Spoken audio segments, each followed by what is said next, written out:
Amy Scholes, and I'm a registered nurse working here at the annual Lanterns for Peace event in Madison, Wisconsin. This event is done to remember the bombings of Hiroshima and Nagasaki that took place in 1945. So it's been 75 years. This event would not be possible with a lot of sponsors. Without a lot of sponsors, our sponsors today were the Friends Meeting of Madison, the Interfaith Peace Working Group, the Linda and Jean Farley Center for Peace, Justice, and Sustainability, Madison Raging Grannies, Nuke Watch, the Outrider Foundation, Safe Skies, Clean Water Wisconsin, United Nations, Association of Dane County, Veterans for Peace, Chapter 25, the Wisconsin Coalition to Ground the Drones and End the Wars, and the Women's International League for Peace and Freedom. Physicians for Social Responsibility rejuvenated the group in the late 1970s to bring a voice to the catastrophic calamity that came after the bombings of Hiroshima and Nagasaki, and also to bring light to the dangers of nuclear reactors. In the early 1980s, a chapter was formed here in Madison, Wisconsin, as we wanted to show that there was not a tenable response by the medical community to a nuclear attack. And with that, the only way to solve this is to prevent nuclear war.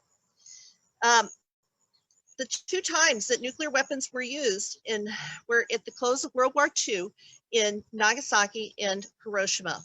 At that time, between 110 and 210,000 people were killed, and half of those were killed within the first 24 hours, and the other half died over the next 4 months due to injuries, burns, infections, and other problems. And we recognize that nuclear weapons are the greatest threat to life on this planet, whether they're used intentionally or accidentally. We know that just one modern bomb in a major city would overwhelm the medical system, and it would devastate the economy of that city. There are almost 14,000 nuclear weapons to this date on our planet, and 90% of those are owned by the US and Russia. Accidents and misunderstandings have happened in conflicts over scarce resources due to climate change, border disputes, can easily escalate into a nuclear conflict. We've witnessed the spread of radiation and devastation that comes from nuclear weapons detonations and nuclear reactor meltdowns. A limited nuclear war with less than 100 small bombs would cause dust clouds that could cause an agricultural failure and subsequent starvation of 2 billion people. The United Nations has voted to abolish nuclear weapons in 2017. This treaty is being ratified by many countries throughout the world. And unfortunately, the 9 countries that own nuclear weapons have not signed on. Our hope is that we can avert nuclear catastrophe by getting these countries to also sign on and get rid of their nuclear weapons. My colleague, Paula Raggi, is going to talk to you about activism that one can do to help reduce the threat of nuclear annihilation. Dr. Raggi?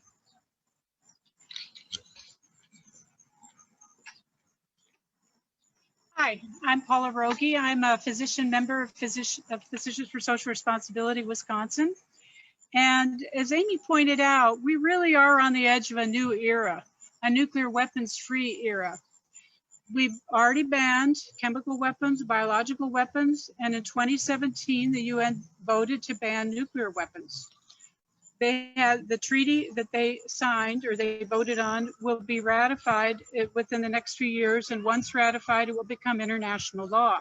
And there will be increasing pressure on the nuclear states like Russia and the US to disarm. Why is this so important? Because as Amy pointed out, nuclear weapons are extraordinarily destructive. One modern nuclear weapon could destroy a city the size of Madison.